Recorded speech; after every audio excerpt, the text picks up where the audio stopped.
All right. Well, welcome to this Emotional Freedom Techniques tapping class on family stress over the holidays. My name is Dawn Bennett. I'm super excited to have everybody here, whether you're here live or watching in the video later. I'm just going to jump right into it and we will go from there. Let me share my screen with my PowerPoint here. All right, so basically the outline of the class for today is I want you to understand what EFT is. So I'll use the term EFT, Emotional Freedom Techniques, and tapping interchangeably. So EFT tapping or Emotional Freedom Techniques is actually a specific series of techniques in which we tap on acupressure points while we're saying certain phrases in order to shift the emotions and the way that the brain is accessing emotions and the way it's stored in the body in order to have better health. So there's a lot of tapping that's emotional freedom techniques, but not all tapping is EFT, right? There are styles of tapping that are not EFT, so they're not necessarily interchangeable all the time. Well, I'll have you understand the benefits and the applications. So not only will you be able, especially after the end of these 4 classes, to be able to use tapping for family stress, for overwhelm, for grief, but kind of anything that shows up emotionally or stressfully in your life. I'll want you to be able to structure and use EFT tapping for yourself, which you should be able to do at a really base level after today, and also understand when to use a professional. Whoa, and I do that sometimes where I don't know if that you can see that, but sometimes I swipe my mouse and everything runs away.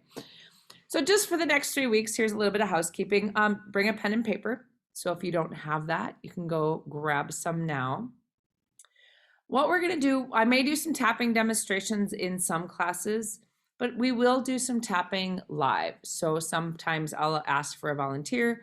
Sometimes I'll have someone already set to go. Sometimes I'll just make up a situation that's kind of archetypical of a family situation. And the reason why I do that is because whether you're tapping on your own event or tapping on a different event, there's something called borrowing benefits. One of the reasons why emotional freedom techniques is so powerful is because the brain does what's called the generalization effect. So in other words, it tries to put everything in boxes, right? Because we have so much information coming in at all times that the brain tries to make sense of things and organize things so it doesn't have so much to deal with in essence, right? In a really simple, basic level.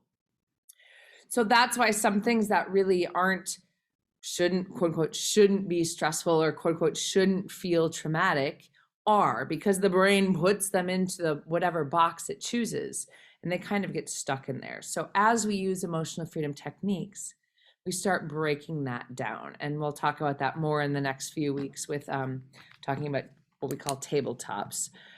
For the live people, use the chat box to ask questions, make comments, share statements, whatever you want to do in order to get support for me as we go through these classes.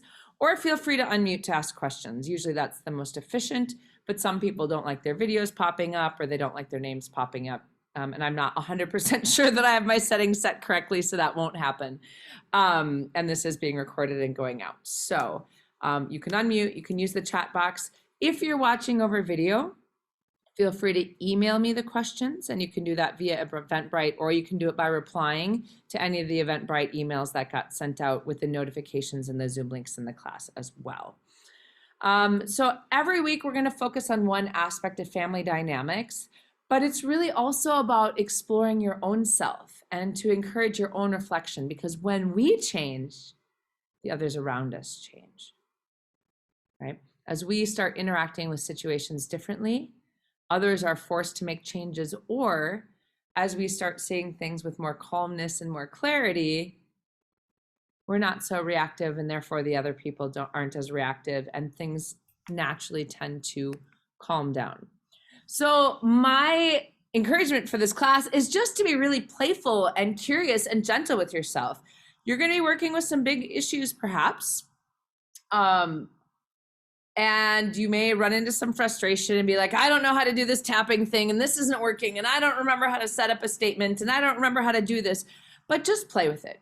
Worst case scenario, just tap on whatever points you remember. Doesn't matter if they're in order. We'll talk about that later, but just use it in whatever way you can to empower yourself right now in the moment, and be gentle with yourself, because just like anything else, this is a tool that you're learning how to use, just like learning how to drive. So emotional freedom techniques, also known as tapping or EFT, is a series of techniques that helps us regulate our nervous system and how we access our emotions and where they're stored in the body. So we're going to use one of the techniques today. And the reason why I use this basic technique, and it's kind of the one I teach traditionally, is because it's one that's often used in the scientific research. So if you go and you look at my YouTube videos, you'll see me doing pretty much the same technique, the same order over and over and over.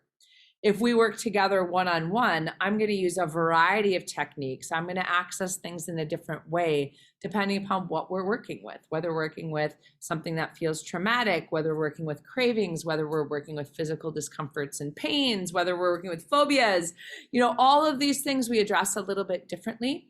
We can use eye movements, all kinds of different things to really move you forward in a powerful way.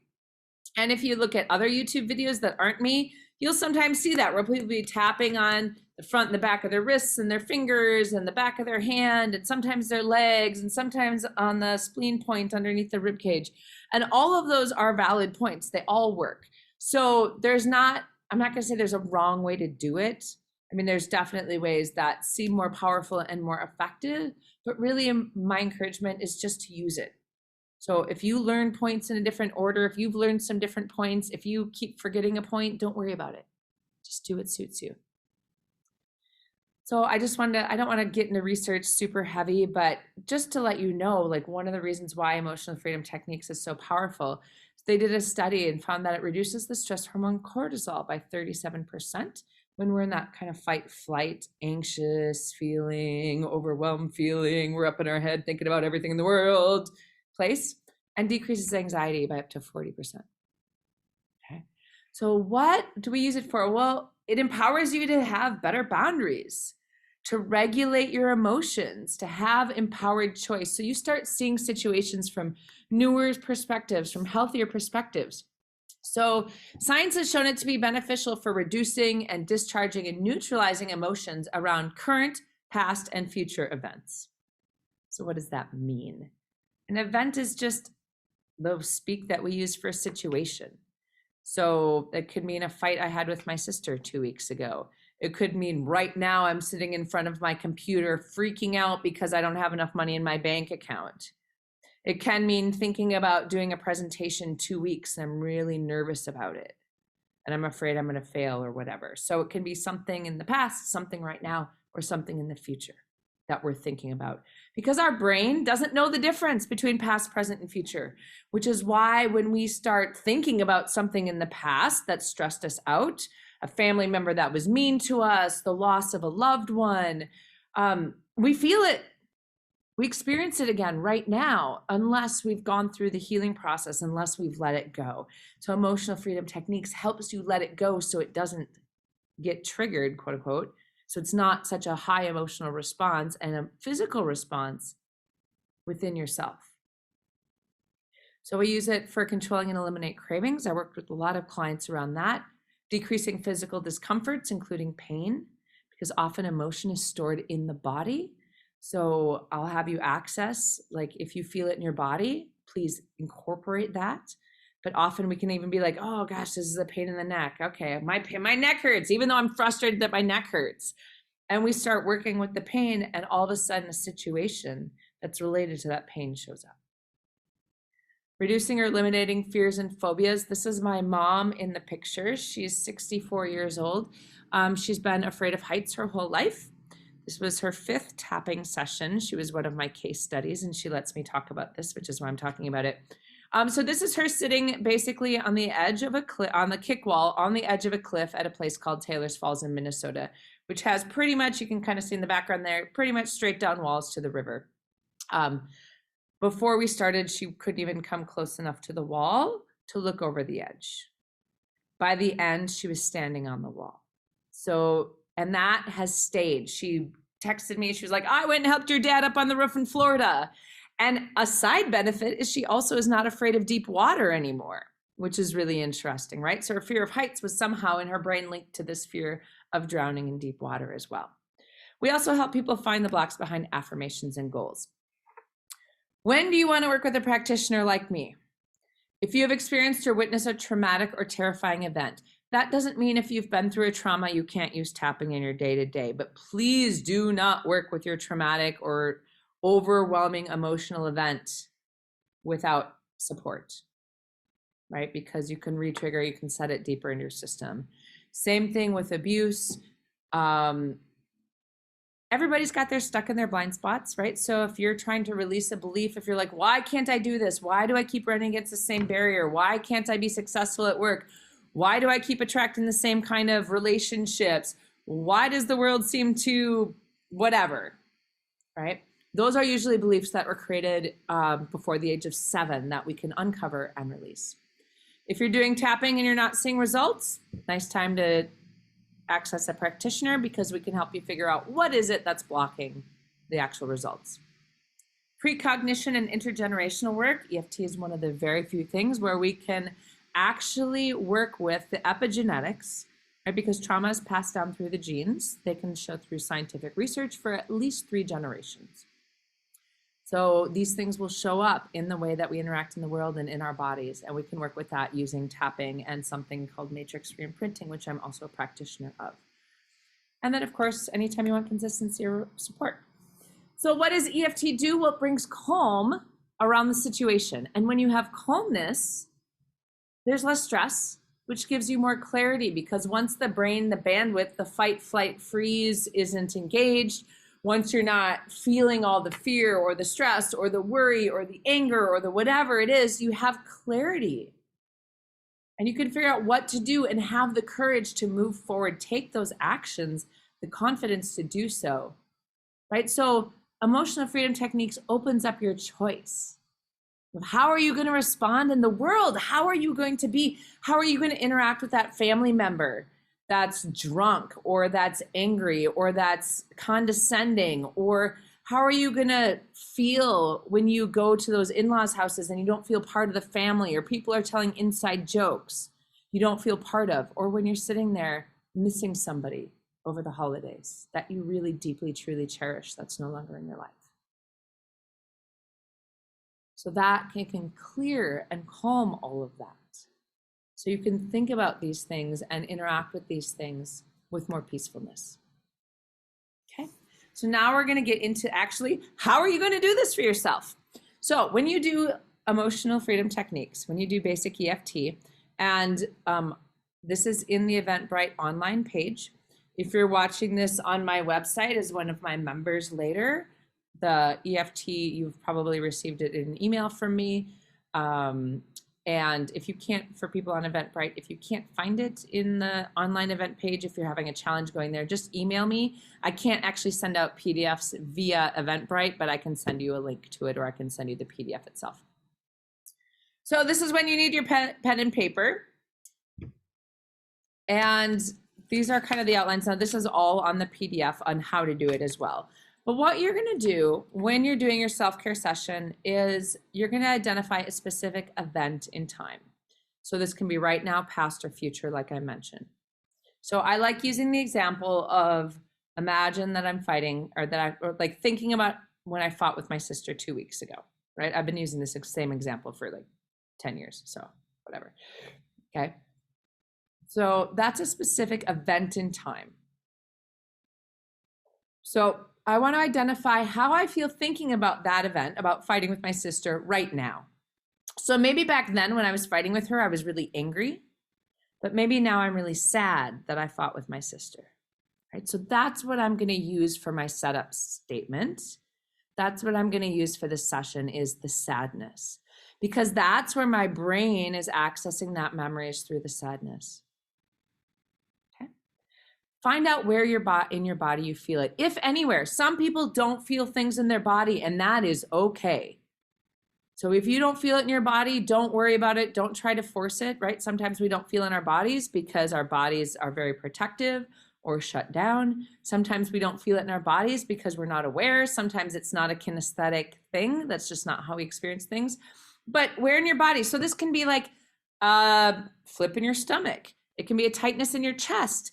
It can be like, oh, I don't know why all of a sudden my shoulder hurts. Like, oh, that's weird. Well, I must be, and we go, oh, it must be sitting weird. I don't know why it's doing that right now. It can be a twitch in your little toe. It can be a feeling that you're getting lighter or a little bit out of your body, right? Like, or it could be going into a numbness. So just notice, where in your body are you feeling it? What's changing as you access that memory of that event?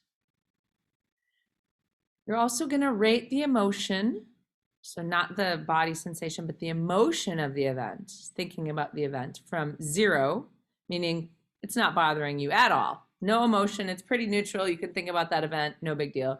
To 10, meaning, oh my gosh, it's so overwhelming. I'm going to freak out.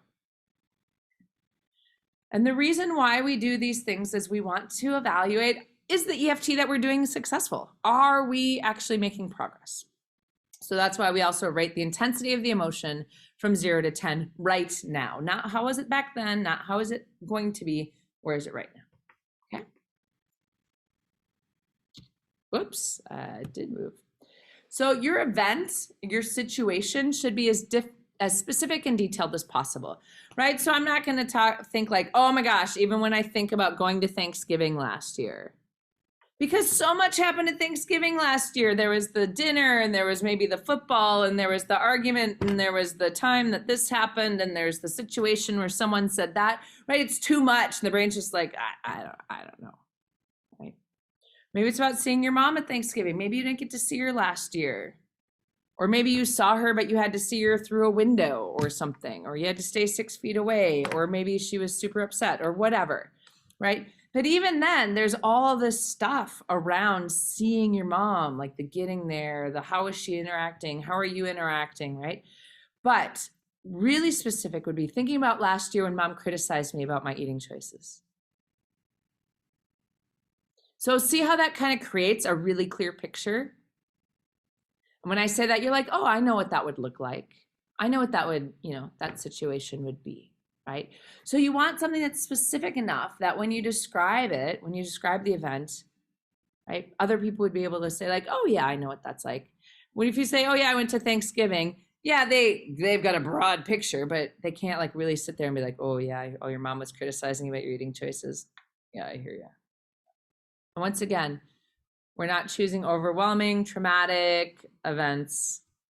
And if those keep coming up, please find another emotional freedom techniques practitioner, a counselor, a therapist, somebody to help you through that. And I do know a lot of EFT practitioners that also are in those fields as well. So I can resource you if that's something that you're looking for.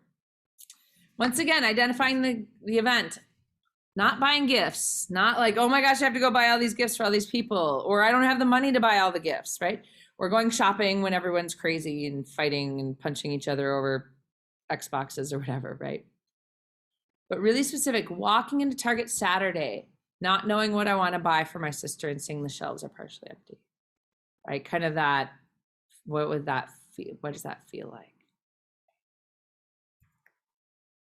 So now I'm going to actually have you write down 2 or 3 events, situations regarding your family that still stress you out. So you can access and these are just really specific moments in time, right? So you may be like, oh yeah, I fight with my sister like every time I see her. If you think about every time you fight with your sister, it's too overwhelming for your brain. Nothing will change, right? So we knock down the points one at a time until the whole situation or the whole, like all the arguments kind of collapse together, right? We've worked enough with the generalization effect, which we'll talk about next week, as I mentioned. But write down 2 or 3 events. So specific, that still stress you out. For each one, write down what emotion you feel right now thinking of it, where you feel it in your body, and then write down a level of intensity from 0, meaning it's not there, to 10. Some people like using a low-high scale, like it's non-existent, it's low, it's medium, it's high, it's medium-high, something like that, right? So if those are better words for you, please do that. So I'm going to give you just a couple of minutes to do that.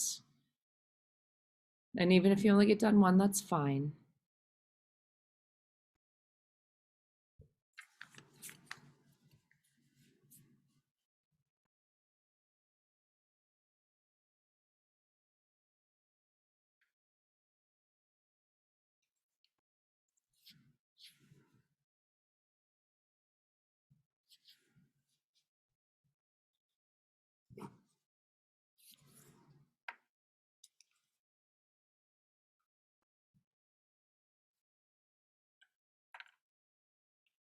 Okay. Just a couple seconds here.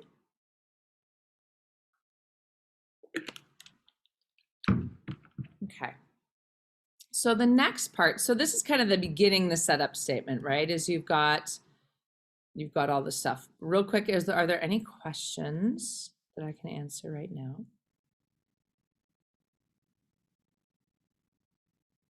Okay. So the setup statement. So the first half of the setup statement honors what is, right? Which is what you just wrote down. So even though I feel whatever emotion you feel, in my, wherever you feel it in your body, plus the event, thinking about fighting with my sister 2 weeks ago, right? Thinking about my mom criticizing me for my food choice at Thanksgiving last year. Thinking about, the snowstorm that made me late to my family dinner 4 years ago, whatever. Now, the second half is a self-acceptance phrase. So we want this to be powerful, present. So the one that we use most often in EFT is I deeply and completely accept myself. Okay. You'll see on some videos on YouTube, I deeply and completely love and accept myself. But love can be a really challenging emotion for a lot of people. There's not a lot of people that really have self-love or the word love when they're talking about these situations that they're angry about or guilty or shame or whatever, doesn't really resonate. So you always want, whatever you're saying, you always want to make sure it resonates with you. So you may have to change your setup statement sometimes. So like I said, the one we use most often is I deeply and completely accept myself. But maybe you don't accept yourself. Maybe you're taught not to accept yourself. Maybe you have some self-confidence challenges that came throughout your life. Maybe you have guilt or shame around what you're accessing and what you're working with.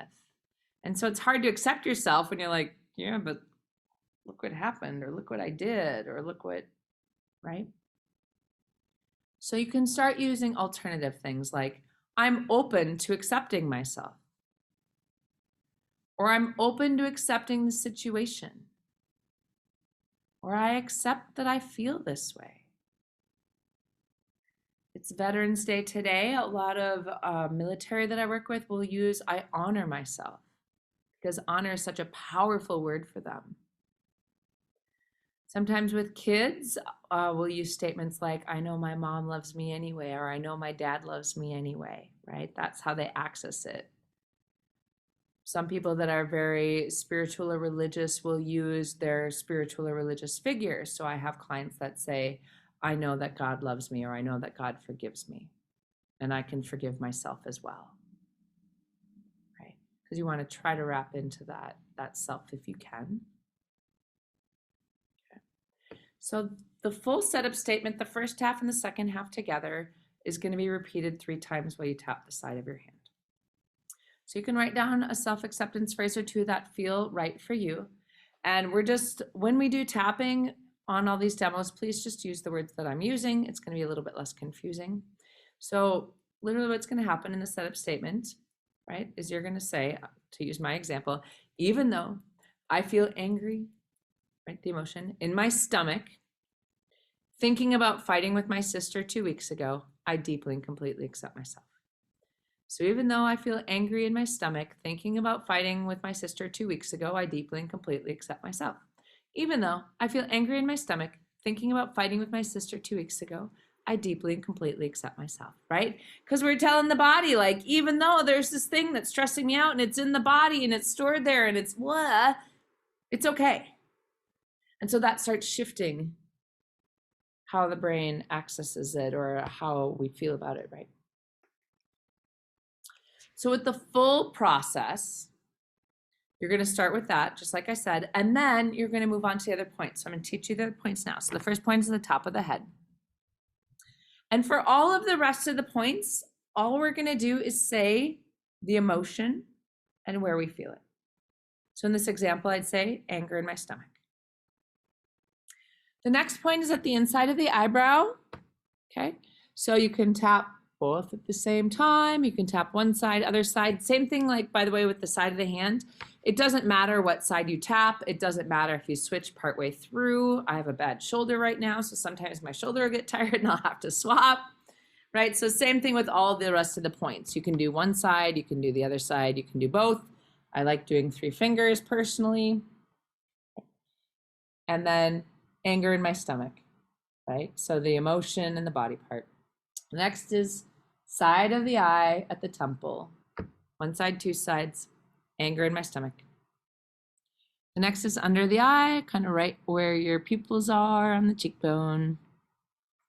Anger in my stomach. Next point is just under the nose, between the nose and the mouth, right? Anger in my stomach. The next point, below the mouth, above the chin, anger in my stomach. The next point is the collarbones.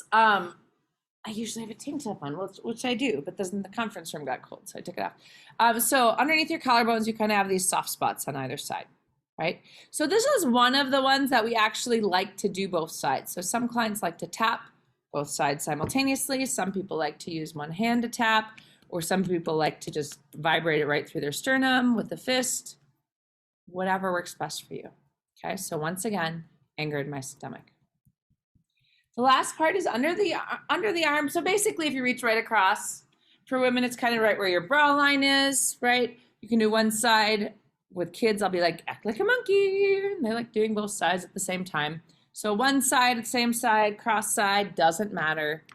Okay, but then, of course, anger in my stomach. So that's one round. Starting from here, going through, tapping all the points, that's one round. So after each round, you're going to pause. You can take a sip of water, breathe. And now you want to evaluate the level of intensity of the emotion. So if my anger was at a 7, I want to tune in, thinking about fighting with my sister 2 weeks ago. Where's my level of anger now? Okay, it's down to a 4. Okay. So I'd want to keep going through that until the intensity of anger is at 0. Now, that being said, there's often multiple emotions in a stressful situation. So sometimes what will happen is my anger will drop far enough down that all of a sudden another emotion will come up. And all of a sudden I'm like, I'm not angry anymore. I'm actually really sad. Okay. Right. Well, where do I feel the sadness? Oh, that's in my chest. Or maybe it's still in my stomach, right? Doesn't matter, right? So just tune in. Where do I feel that sadness now? So now I'm going to evaluate the level of sadness. Where's the level of sadness? Oh, the sadness is at a 4. Okay. All right. So even though I'm feeling sadness in my chest, thinking about fighting with my sister 2 weeks ago, right? I deeply and completely accept myself. And now I'm going to do the whole process again. Because there's different emotions involved. Sometimes the level of intensity will go up first, and know that that's normal.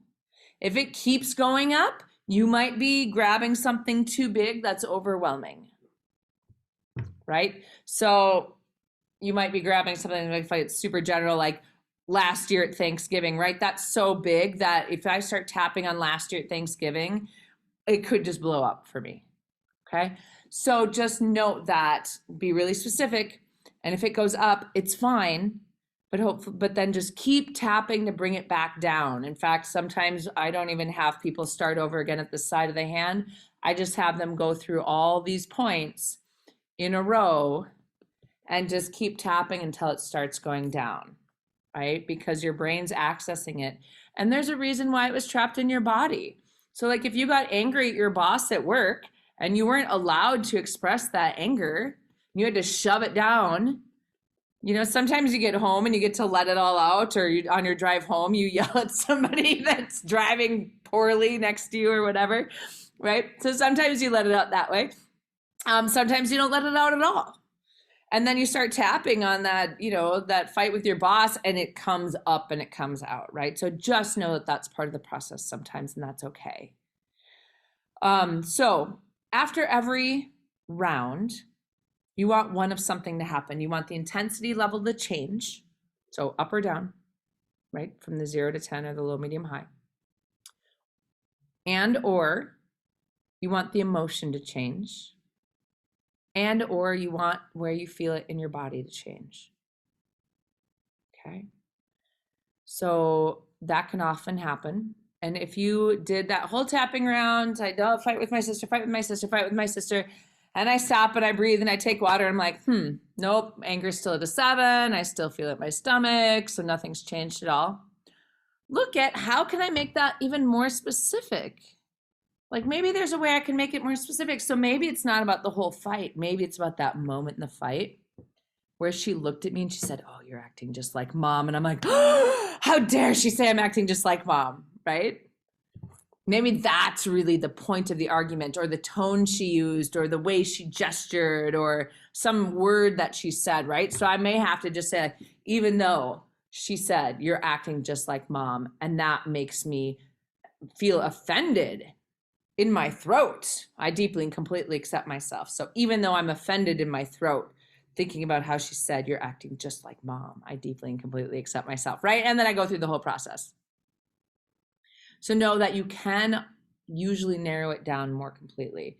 So if you can't narrow it down more completely, use a different event, because chances are, and that's something that you'd bring to an EFT practitioner or someone to uncover, because usually something is underlying, like a trauma or a belief, or what we call secondary gain, which is just a reason why perhaps your body isn't ready to heal that, or your mind isn't ready to heal that yet. Like maybe there's a benefit of hanging on to it for some reason, like it's keeping you safe, or you're afraid there's an underlying like fear that if you let that go, then XYZ will happen again, right? So sometimes our brain's just like, I'm gonna hang on to this to keep myself safe. And that's when you could use a practitioner to really come through. Okay. My screen, come on, come back, PowerPoint. There we go. All right, so we're gonna practice together. And I want you just to repeat the same phrases that I'm saying, the same spots that I'm saying, and we're just gonna play with the borrowing benefits, okay? So this will kind of get you in the rhythm of using this. So side of the hand. So even though, and we're gonna do something in the future actually, right? So I forgot to preface this. So we're gonna do something in the future just to show you that it doesn't have to be always in the past. Okay. So even though, when I think about cooking dinner with my mom at Thanksgiving, and I know she'll yell at me because the kitchen will get messy, it makes me feel anxious in my stomach. I deeply and completely accept how I feel. So even though I feel anxious in my stomach, thinking about cooking dinner with mom at Thanksgiving, because she might yell at me for being in her kitchen and making a mess, but I deeply and completely accept myself. So even though I feel anxious in my stomach, thinking about cooking with mom at Thanksgiving, because she might yell at me for making a mess, I deeply and completely accept myself. Feeling anxious in my stomach. Anxious in my stomach. Feeling anxious in my stomach. Feeling anxious in my stomach. Under the nose, feeling anxious in my stomach. Under the mouth, feeling anxious in my stomach. Under the collarbones, feeling anxious in my stomach. And under the arm, feeling anxious in my stomach. So just breathe. So then you would tune in, and let's say, okay, well, I'm feeling anxious, but now I'm not worried that she's going to say it's a mess. Maybe just it's that she criticizes me, right? So the event can even change a tiny bit. And that makes me feel frustrated in my stomach, right? So I'm just making stuff up, right? So side of the hand again, let's just practice to get the rhythm of this down. So even though I feel frustrated in my stomach, thinking about cooking with mom on Thanksgiving, because she gets critical. And I feel like I'm not good enough. I deeply and completely accept myself. So even though I feel frustrated in my stomach, thinking about cooking with mom at Thanksgiving, because she's going to tell me I'm doing it wrong. And I'm going to feel like I'm not good enough. I deeply and completely accept how I feel. But even though I feel frustrated in my stomach, knowing that I'm going to cook Thanksgiving dinner with mom, she's going to tell me I'm not doing it good enough. I deeply and completely accept myself. It's the top of the head, feeling frustrated in my stomach. Feeling frustrated in my stomach. Feeling frustrated in my stomach, side of the eyes. Under the eyes, feeling frustrated in my stomach. Under the nose, feeling frustrated in my stomach. Under the mouth, feeling frustrated in my stomach. Under the collarbones, feeling frustrated in my stomach. And under the arm, feeling frustrated in my stomach. Take a breath. Now, once again, you would evaluate. How are you feeling? What's the emotion? So maybe the frustration has gone down, but it's still in my stomach. So I'm just going to do the same round again. It's the same situation, but it's just lower. So I know that that's changed. So one more time, practice together. Side of the hand, even though I feel frustrated in my stomach. Thinking about cooking with mom this coming Thanksgiving. And she might criticize how I'm cooking. I accept how I feel. So even though I feel frustrated in my stomach, thinking about cooking with my mom this Thanksgiving, and she might criticize how I'm doing things, and I'll feel like I'm not good enough. I deeply and completely accept myself. So even though I feel frustrated in my stomach, thinking about cooking with mom at Thanksgiving, she's going to tell me I'm not doing it right. Because she's got that certain way of doing everything. She wants it exactly how she wants it. She'll tell me I'm doing it wrong. And then I'll feel like I'm not good enough. I'm open to accepting myself. Top of the head. Frustrated in my stomach. Between the eyes, frustrated in my stomach. Side of the eyes, frustrated in my stomach. Under the eyes, frustrated in my stomach. Under the nose, frustrated in my stomach. Under the mouth, frustrated in my stomach. Collarbones, frustrated in my stomach. And under the arms, frustrated in my stomach. Take a breath, bit of water. Okay, so can I get the rhythm? So now what I want you to do is look back at the events that you wrote down. And look and see if anything has changed in the events that you had. Whether the emotion changed now, placed in your body, or the intensity changed.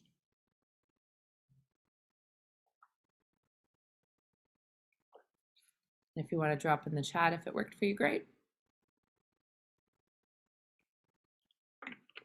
So often people find that things will shift, even when they're not working necessarily directly on their own event. Because even though I was talking about cooking with my mom and her telling me I'm doing it wrong, right?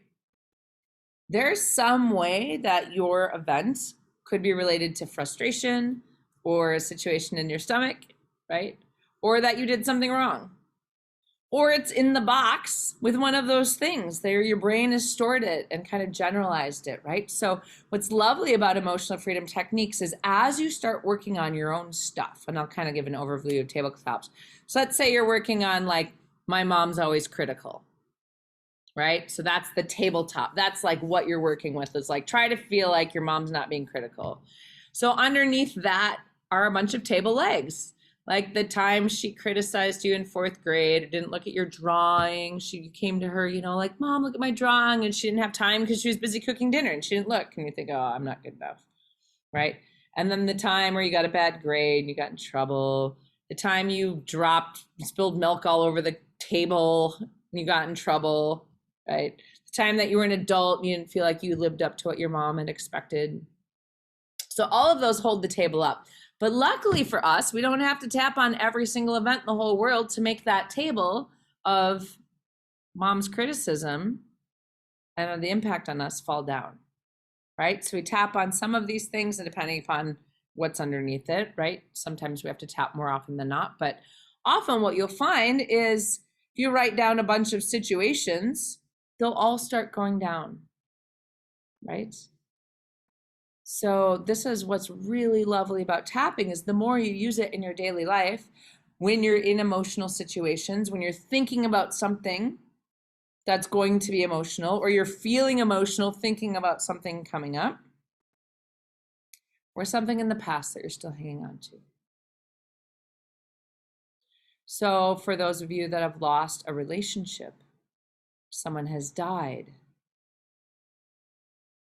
think about right now, right? When you're tapping, like you can think about, what was it like last year not having them at the event, or thinking about not having them at the event this year. Whatever the event that is, Thanksgiving, Christmas, bar mitzvah, you know, whatever. What is it going to be like to not have them there? And then you can tune into, what's that feeling in your body? What's your feeling? Where is it in your body? Right? So even though I'm feeling this grief in my heart, knowing that mom's not going to be at the party this year, I accept that I feel this way, right? So you can use that to help start navigating before you even get there, to kind of calm the grief. And not to say that the grief's going to go away and you're going to be numb about, you know, not having her there, right? It doesn't create numbness. What it does is it creates that calmness, right? So you can look at it. You can make new choices. You can be like, wow, I really miss having her, but now I can think about the good memories instead of getting really stuck in the grief of not having her there. Does that make sense? So you can do that around people drinking. You can do that around how they interact. You can do that around not feeling included. You can do that around whatever it is for you, as long as it's not a trauma. Okay. Are there any questions at this point? If so, you can unmute or put them in the chat. Might have to put this back. Okay. So I'm just going to start touching on this. What is the role in your family? And you're going to have different roles: family of origin, maybe the family that you're married into or that you're part of as a partner, or as a mom, or as a child, or as a grandparent, or as a father, or as an uncle, or as an in-law, or as a whatever, right? All those are different roles. And how do you act out those family roles when you run into your family? How do they expect you to show up? In other words, what are the interactions you tend to have? How do you trigger each other or not trigger each other? Like maybe you're the peacekeeper. Maybe you're the one that gets drunk and makes everybody happy and excited. Maybe you're the one that cooks everything and you're responsible for making sure everybody's happy. Maybe you're the one that puts together the football, boards and all that kind of stuff. And right? Maybe you're the one that watches the kids, keeps them safe. But beyond that, what are your other family roles? So in other words, how do you show up in your success? Like, are you the one that's always alone? You show up at Thanksgiving as the one who's always single, or as the one who's always too busy, or as the one who's always is always overwhelmed, so you need some support, or the one that's always sick, so you need to be healed, or the one that's not good enough, and so you're drawing some of that. Not you, like, I'm not trying to blame, right? But I'm just saying, like, we all have this role that, we act one way around our friends, we act another way at work, we act another way around different family, right? And so these are different roles that we naturally step into. And when you start thinking about what's my role and how do I show up around my family that allows them or allows me to do these things that maybe don't feel balanced or healthy for me emotionally or physically, you can start to heal that role. You can start to change that role actively. You have conscious choice, calm, clarity. So if mom says, oh, you're doing it wrong again, here, just let me do it, you can say, okay. And you can start seeing, like, oh, isn't it sad that she needs to be perfect all the time? That she can't just sit back and enjoy family dinner. And you can come from a place now of empathy and forgiveness instead of being like, oh God, I am not good enough. I'm never going to be good enough, right? Or whatever it is. So when you start reflecting on how are they acting, what's their role? Are they caretaking? Are they projecting their not good enough on you? Their anger, their frustration, their fear, their worry. And how are you taking that in for yourself or not taking it in for yourself, right? Because that can make people react too. And how can you make a choice that feels more healthy? And now you can use tapping to clear that emotion. So even though when I think about, my sister starting to talk politics, and I just want to tell her to shut up because I have a different belief than her, and it makes me angry she's bringing it up, right? So even though I feel angry that my sister's going to bring up politics at Thanksgiving is actually the way I would phrase it, right? Where is the emotion? What am I thinking about? What's the specific event? So that's kind of how you can start doing. And then if you calm your anger and then she brings up the politics and you're like, I think it's so weird that she believes that. Well, I don't want to be part of this conversation. I'm going to walk out of the room. Or I'm going to listen and kind of be curious about why the heck she believes what she does, because I have no idea why would she believe that, right? So you can come from this different place that's really empowering for yourself. Because it's not about them. It's about how you feel, how you interact. So whatever you have as a belief system is going to create an attitude, which is going to create a behavior, which is going to create a result, which is going to reinforce the belief that you have. So if your belief is working out is hard, I'm just going to throw something out there. Working out's hard. So now, like, you decide, oh, I need to lose some weight, or maybe I'm making a New Year's resolution, but God, working out is hard and I hate it. Well, that's going to create an attitude when you go to the gym, which is going to create a behavior of eventually falling off that workout routine, which is going to create the result that working out is hard, which is going to reinforce that belief, right? So often what we do as humans is we try to change our behavior. I'm going to work out 3 times a week, no matter what it takes. I'm going to stop sugar. I'm not going to eat chips. I'm going to stop alcohol. Like, what it can be, like positive, negative, whatever you want to throw. I'm going to, force myself into this box and I'm going to change my behavior, right? And it takes so much effort. We put all this effort into changing our behavior. Can't eat sugar, can't drink, can't do this, can't do that, right? And we put all the energy towards the behavior. And the second we take our attention off changing the behavior, we quote unquote fail, right? Unless our behavior lasts long enough to create the result we want that changes the belief, that changes the attitude, which then makes this whole circle easier. But what's even better and more effective for most people is changing the belief.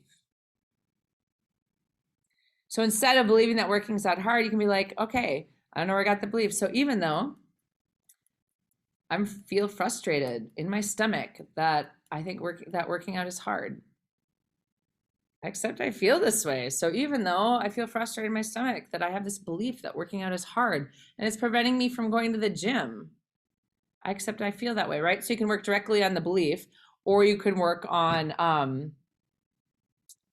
how it makes you feel even thinking about going to the gym, right? So even though I feel just so apathetic in my throat, even thinking about going to the gym, because working out sucks.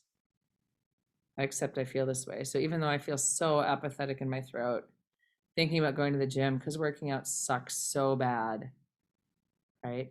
So you can start using this to start changing, because then maybe it's like, well, I guess working out, maybe if I bring a friend, maybe it won't be so bad, right? Or maybe there's one thing I like doing at the gym, or maybe I'll go join that gym that has a swimming pool, or maybe I'm not going to join a gym, I'm going to go for a walk instead, right? So it'll actually start shifting and giving you some more clarity, some more options, some more choices, and you can do the same thing with your family. So play with the future tapping. This is kind of part of your homework, your home play for the week before our next class. What agreements have you made consciously or subconsciously in the past?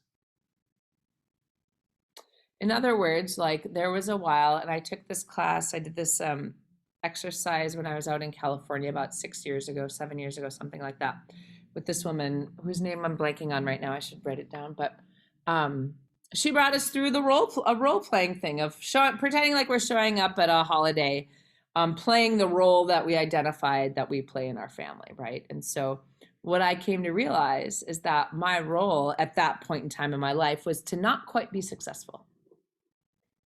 Because if I was successful, my dad couldn't give me the advice that made him feel good, because then he was supporting me by giving me advice.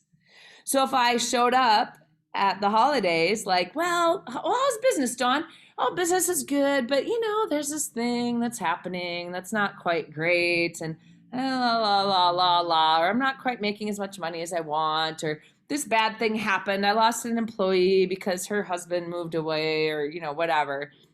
Right? If there was something that wasn't making my business perfect, then he got to give me support and help, right? So this is the role that we play with each other, is like I showed up with something for him to solve and he got to solve it. And this was like this lovely circle that we played. That was actually a fairly positive circle, but it was also a role. Like instead of showing up being like, oh my God, business is amazing and it's so great, and I lost this employee, but that's okay because I'm super excited because I think I'm going to try to find this other employee, or here's what I'm going to redo to renegotiate that income that I'm losing, or here's what I'm going to do with those clients, or I'm going to raise my prices to cover like the supply loss change or whatever. Right? So we got to play this role instead. So some roles are great. They're beneficial for the moment. Some are not so healthy or beneficial for the moment. You get to choose that, but just start looking at what agreements, what roles do you play, and what would it look like and feel like to choose something different. So thinking about not engaging with my sister about politics, what does that feel like? Well, that feels scary because she might convince everybody else that she's right in politics, and I can't let that happen. Right? I'm making stuff up, but so tune into that for yourself. What would it look like to not go somewhere that you don't want to go? What would that feel like? Even thinking about like, I decided that that's a destructive place for me to be, and so I've just decided not to go this year. Wow, even saying that out loud makes me panicked in my chest. Okay, even though I feel panicked in my chest, even thinking about not going this year, I accept myself, then you can tap that through, right? We're thinking about speaking my mind, whatever it is. So the best way to use emotional freedom techniques is daily. And one thing I forgot to talk about is, so I'm teaching you how to do all these techniques, right? And I'm teaching you, like, you say the stuff and you tap the spots and you say the stuff. You can't always say the stuff, right? If you're in the middle of an argument, or if you're sitting there being triggered or getting an emotional upheaval in the middle of something while you can't sit there. I mean, you could, But then people will be like, why are you tapping on your head and talking out loud to yourself, right? So the lovely thing about tapping, remember, right now is also a time. So if you're standing there in an argument, in a stressful situation, in grief, you can tap and just feel it. You can rub, and you don't have to hit all the points. So someone could be talking about something that I don't agree with, and I could just be like, oh, isn't that interesting? And I can be kind of rubbing this point, Huh, maybe I have an itch in my eye, right? Or maybe there's something in my hair, right? So I can just kind of hit some of the points. Breathe. Also feel the chair underneath you or your feet on the floor if you're standing, or the counter you're leaning on, whatever it is. So feel your body. Press some points. You can also tap your fingers together. This is great when you're in Zoom meetings that are boring, annoying, frustrating. You just sit there and, oh, yes, Mr. President. Yes, Mrs. President. Yeah, I think if that's what needs to happen, then I guess we'll make that happen, right? And I can sit here and tap and just be like, okay, well, I'm letting my body process that emotion, process whatever emotion it is that I'm feeling in that moment without taking it on, right? And not to say it's going to keep you calm, like not get triggered ever. That's not true, right? Because sometimes it's like the trigger happens so fast that we can't keep up, right? That's okay. But just know that you can like go in the bathroom and just like take a breath. And even if you don't say anything, just feel, wow, right now I'm just super stressed in my body. And you just sit there and you just tap, right? Or just rub. Okay. Same thing if your kids are throwing a tantrum. I used to reach over at my nephew and tap him on the top of the head till he got old enough, and that felt like a violation of his body. You know what I mean? Like just to tap on his head felt like I was being disrespectful, that kind of violation. So, I'd be like, just tap with me. He'd be like, I hate tapping, Auntie Dawn. My other nephew loves tapping. He'll tap any moment, but he was like, so he'll tap with me, and then he'll all of a sudden forget why he's angry and then just pout and kind of wander off, right? So you can actually use it with kids as well.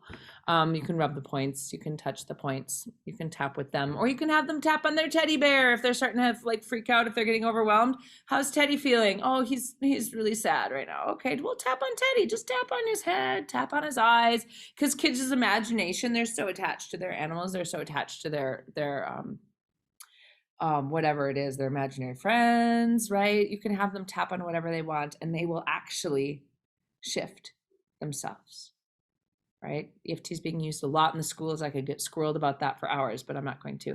But it reduces bullying, it increases test scores. It's really, really amazing. So use it daily. So that means you're driving home from work, you can just tap, even though I'm feeling stressed out, because work was blah, blah, blah, because whatever happened at work, and I feel it in my stomach, I accept how I feel, right? So you're driving down the road. If you can't hit your hand while you're driving on the road, just use these. I'm feeling stressed out thinking about what my boss said at work, or stressed out thinking about that email, right? Pick one thing at a time. Don't do them all, right? Or I can't believe that jerk just cut me off in traffic. I'm so angry that jerk just cut me off in traffic. How dare that jerk cut me off in traffic? I'm so angry about it, right? So you can use it. Just use it. A lot of people will use it right away when they wake up, right? Just to kind of like, they start getting that, oh my gosh, I have so much going on today. There's so much to do and I'm feeling overwhelmed. And they'll just tune into the overwhelmed, even though right now I'm feeling overwhelmed, thinking about everything I have to do today. I accept I feel this way, right? Or you can be in the shower, tapping just a little bit. So just use it. Start using it on a regular basis, because when you use it on a regular basis, then when you start doing this, your brain's like, oh, I know what this is, right?